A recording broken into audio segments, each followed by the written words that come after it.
ጤና ይስጥልኝ ቅዱሳን፣ እንደምን ሰነበታችሁ? መልካም የታንክስጊቪንግ ሲዝን ይሆንላችሁ እያልኩ መልካም ምኞቴን እየገለጽኩ የዛሬውን ዲቮሽናል መልእክት እጀምራለሁኝ።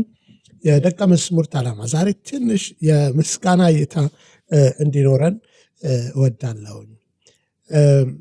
ኢየሱስን በመከተል የደቀ መዝሙር ህይወት ላይ በምናይበት ጊዜ መስዋዕትነት፣ አገልግሎት፣ መታዘዝ አይነው ብዙ እንደዚህ አይነት ነገሮችን ግን ከሱ ሁሉ በላይ ደግሞ ነገሮችን በምስጋና እይታ ወይም መነጽር ማየት መቻል አለብን። እግዚአብሔር ለሰጠን ዓላማ ማመስገንን ምን ያህል ብዙ ጊዜ የምንረሳው ነገር ሆኖ የምናገኘው ነው። ግን በምስጋና የተሞላ ህይወት እንዲኖረን እንደ ደቀ መዝሙር በአመስጋኞች እንድንሆን ለዚህ ነው መጽሐፍ ቅዱስ ምስጋና ይብዛላችሁ ይላል።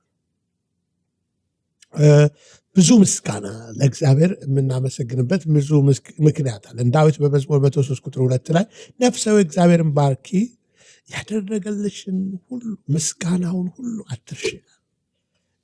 ያደረገልሽን ወይም ምስጋናውን ሁሉ አትርሺ። የሚመሰገንበት ብዙ ነገር ስላለ ማለት ነው እግዚአብሔር እና የደቀ መዝሙርን ህይወት ስናይ አንዱ ትልቁ ብለን ባለፈውም የጠቀስኩት ሀሳብ ደቀ መዝሙር ህይወቱ አምላኩን በጥልቅ ለማወቅ ያለ ህይወት ነው። እግዚአብሔርን እንደ ፈጣሪ፣ የሁሉ ነገር ፈጣሪ፣ የበላይ የሆነ ታላቅ አምላክ መሆኑን ብቻ ሳይሆን ነው። በእርግጥ እግዚአብሔር ግን አባት መሆኑ ይሄ ከመጀመሪያ እግዚአብሔር ይሄ አባት የሚለው ነገር የአባትነቱ ፍቅሩን የሚገልጥልን ነገር ነው።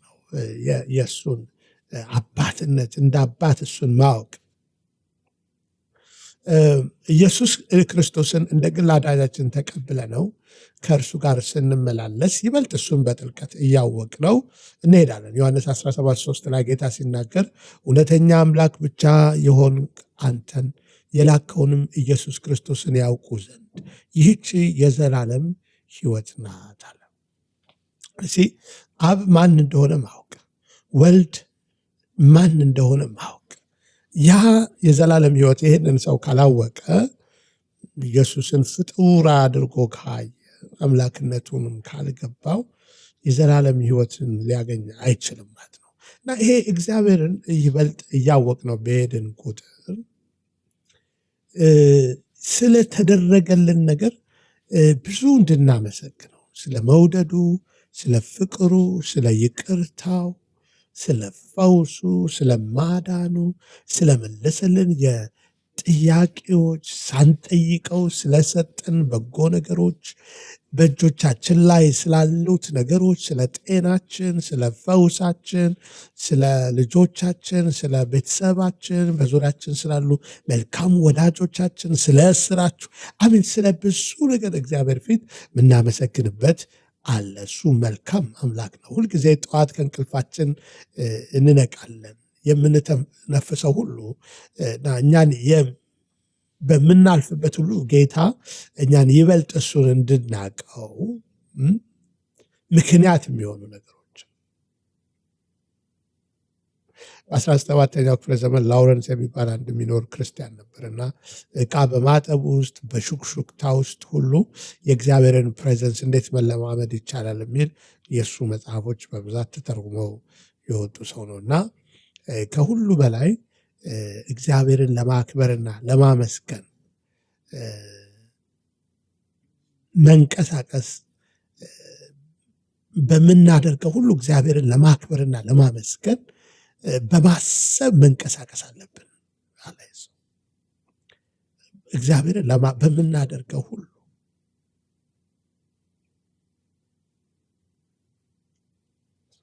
ከልብ የሆነ አሜን፣ ከልብ የሆነ ምስጋና ምን ነው? ከልብ ከውስጥ የሆነ የተደረገልንን ስናስብ ማለት ነው። እግዚአብሔር መልካም አምላክ ነው። ሁለተኛው በዓለም ውስጥ ስንኖር ክርስቶስን የሚያንጸባርቅ የደቀ መዝሙር ህይወት፣ ክርስቶስ በእኛ የሚታይበት ሌሎችን ካልነካ ህይወታችን እሱን ብቻችንን ብናውቀው በቂ አይደለም ማለት ነው። ስለዚህ ደቀ መዝሙር በጨለማ ውስጥ እንደ ብርሃን እንዲያበራ የኢየሱስን ባህሪ በቃላት በተግባርና በአመለካከት እንዲያንጸባርቅ የተጠራ ሰው ነው። ቅዱሳት መጽሐፍት በማቴዎስ 5:16 ላይ መልካሙን ስራችሁን አይተው በሰማይ ያለውን አባታችሁን እንዲያከብሩ ብርሃናችሁ እንዲሁ በሰው ሁሉ ፊት ይብራል። ትልቁ ነገር መልካም ነገር ማድረጋችሁ መልካሙን ስራችሁን አይተው ሰዎች ያሞግሷችሁ ዘንድ አይደለም የሚለው፣ የሰማዩን አባት ያከብሩ ዘንድ እናንተ ባደረጋችሁት ነገር እግዚአብሔር እንዲያከብሩ ሰዎች ይሄ ሰው የተባረከ እግዚአብሔር ሰው እንደው በቃ እግዚአብሔር ሆይ እንደው ስለዚህ ሰው ተመስገን፣ ስለዚህ ሴት ተመስገን፣ ይሄንን በሚሉበት ጊዜ እግዚአብሔር ሲከብር ደስታችን ሊሆን የሚገባው እግዚአብሔር ሲከብር ያ ነው። እንግዲህ ክርስቶስን ያንጸባረቀን ወይም ደግሞ ክርስቶስን አሳየን ምንለው።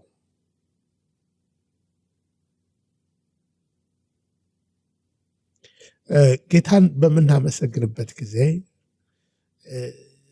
በምስጋና የተሞላ ህይወትን ስንመላለስ በልባችን ውስጥ ያለ ምስጋና ደግነትን፣ ትዕግስተኛ እንድንሆን፣ ትሁት እንድንሆን፣ ያ ደግሞ ሰዎችን ወደ ክርስቶስ እንዲቀርቡ ያደርጋቸዋል።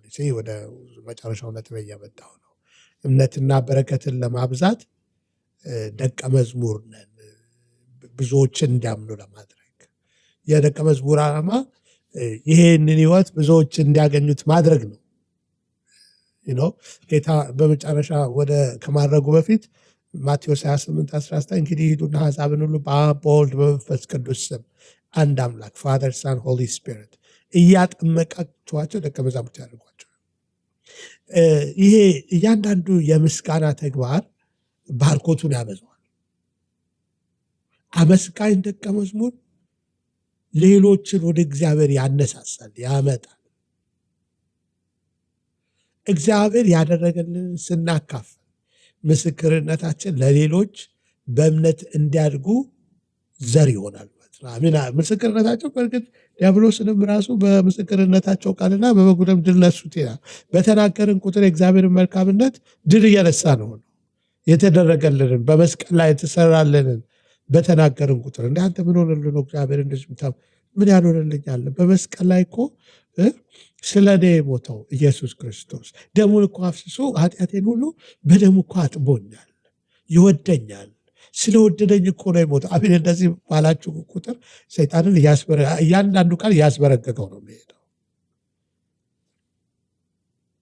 እሱ ራሳቸውን ሰዎች እንዲኮንኑ ተስፋ የለም፣ ዋጋ የለም፣ ቢስነህ እግዚአብሔር አይወድም። ይሄንን ሰዎች ሲያምኑለት ደስታው ነው።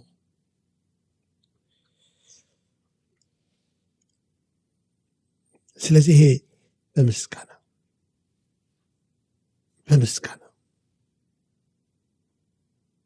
ስለ ምሕረቱ ስለ ቸርነቱ በምስጋና ወደፊቱ። ስለዚህ ይህን ታንክስጊቪንግ አይኖ ብዙ ቢዚ እንሆናለን በጥሩ ምግብ በመብላት መልካም ያደረጉልንም ሰዎችን በማመስገን ጉድ መልካም ነው። ቴንኪዩ ማለት ሰዎችንም ግን ትልቁ መመስገን ያለበት ማለት አንዳንዶች ፈጽሞ ባይምሯቸው እግዚአብሔርን ማመስገን የሚለው አንዳንድ ጊዜ ኢቨን ጊዜ ወስዳችሁ በጸሎት ጊዜ ወስዳችሁ ቴንኪዩ የምንልበት ጊዜ ኖሮን እግዚአብሔርን መዝሙር 107 ቁጥር 1 ላይ እግዚአብሔርን አመስግኑ ቸር ነውና ምሕረቱም ለዘላለም ነውና ይለናል። ክብር ለኢየሱስ ሲሆን እና እንግዲህ የምስጋና ሳምንት ነው። እንዳንረሳው ማመስገን ትልቁ ምስጋና የሚገባውን አምልኮ የሚገባውን ፎከሱን እሱ ላይ ብናደርገው እና ሌላ የምታመሰግኑትን የምናመሰግነውን እያመሰገንን ግን የሁሉ ነገር የመልካም ነገር ሁሉ ምንጭ የሆነውን እርሱ በማመስገን የምናሳልፍበት መልካም ጊዜ ይሆን ዘንድ እየተመኘው ሜቢ ኢየሱስ ክርስቶስን ይህም ሁሉ ያደረገልን ጌታን ብዙዎች ያደረጉልኝን አይቼ ነበር፣ ግን ለካ ከበስተጀርባ እሱ ነው የሚለውን ያልተገነዘብን ብንሆን ደግሞ አንድ ነገር ማስተዋል ያለብን የክፉ ምንጭ እሱ አይደለም። እሱ የመልካም ነገር ሁሉ ምንጭ ነው። በዓለም ላይ ብዙ ሰቆቃዎች አሉና እነዛ ሁሉ ሰቆቃዎች ውስጥ እግዚአብሔር ከበስተጀርባ አይደለም። ለዚህ ነው የእኛ ብርሃን ለዓለም ያስፈለገው ማለት ነው። ችግረኛው ስትደርሱ፣ ለተጠቃው ስትደርሱ፣ ይህንም ባደረግን ቁጥር እግዚአብሔርን እያሳየነው ነው ማለት ነው። የክፋት ምንጭ አይደለም፣ የበጎ ነገር ሁሉ ምንጭ ነው። ስለዚህ ጌታ ኢየሱስ ና ወደ ሕይወቴ ግባ አሉት። በዚህ ሰዓት ኃጢአቴን ሁሉ ባፈሰስከው ደም ይቅር እንድትለኝ የመልካም ነገር ሁሉ ምንጭ አንተ እንደሆን እንዳስተውል ስለረዳኸኝ አመሰግናለሁ። ወደ ሕይወቴ ስለመጣ ኃጢአቴንም ይቅር ስላልከኝ አመሰግናለሁ። በኢየሱስ ስም አሜን። እግዚአብሔር የዘላለም አምላክ ሆይ እጅግ አድርገን እናመሰግናለን። ስለ ቃልህ ተባረክ። ስለ እያንዳንዱ ሰው አመሰግናለሁ። ለእያንዳንዱ ሰው ስላደረግከው መልካም ነገር፣ በተለይ ትልቁ እይታችንና ትኩረታችን በክርስቶስ ስላሳየን ፍቅር እጅግ አድርገን እናመሰግናለን። ሌላው ሁሉ የዛ የመስቀሉ ስራ ውጤት ስለሆነ ዕዳችን ስለተከፈለ፣ እርግማናችን ስለተወሰደ፣ ከዛ የተነሳ የበረከቱ ተቋዳሾች እንደሆነ ያደረገን የእሱ የመስቀል ስራ ስለሆነ እጅግ አድርገን እናመሰግናለን። እያንዳንዱን ሰው በዚህ ታንክስጊቪንግ ሲዝን እንድትባርክ፣ ልጆቻቸውን እንድትባርክ፣ ጤናቸውን እንድትመልስ፣ ማንኛውም የበሽታ ጉልበት፣ የትኛውም አይነት ህመም ከሰውነታቸው ላይ በኢየሱስ ክርስቶስ ስም የተነሳ እንዲሆን፣ ቫይረሱ፣ ጀርሙ፣ ማንኛውም ተውሳክ ከፎረን ባዲ ሁሉ በኢየሱስ ስም የተነሳ እንዲሆን፣ እያንዳንዱ የአካል ክፍላቸው በትክክል መስራት እንዲችል የመንፈስ ቅዱስ የፈውስ ኃይል በሁለንተናቸው ውስጥ ያልፍ ዘንድ ጸልያለሁ። እግዚአብሔር ሆይ እጅግ አድርገን እናመሰግንሃለን። ያልተመለሱ ጥያቄዎች ፈጥነው በምስጋና ውስጥ እያሉ ፈጥነው እንዲመለሱ ስለምታደርግ እጅግ እናመሰግናለን። ክብር ሁሉ ለአንተ ይሁን። ሳምንቱ የድል ሳምንት ይሁን በኢየሱስ ስም አሜን። እግዚአብሔር ይባርካችሁ እያልኩ ምናልባት ላይክ ሰብስክራይብ ካላደረጋችሁ ላይክ ሰብስክራይብ አድርጉ። ይህንን አገልግሎት በዚህ ታንክስጊቪንግ ጊዜ ላመሰግናችሁ እወዳለሁ።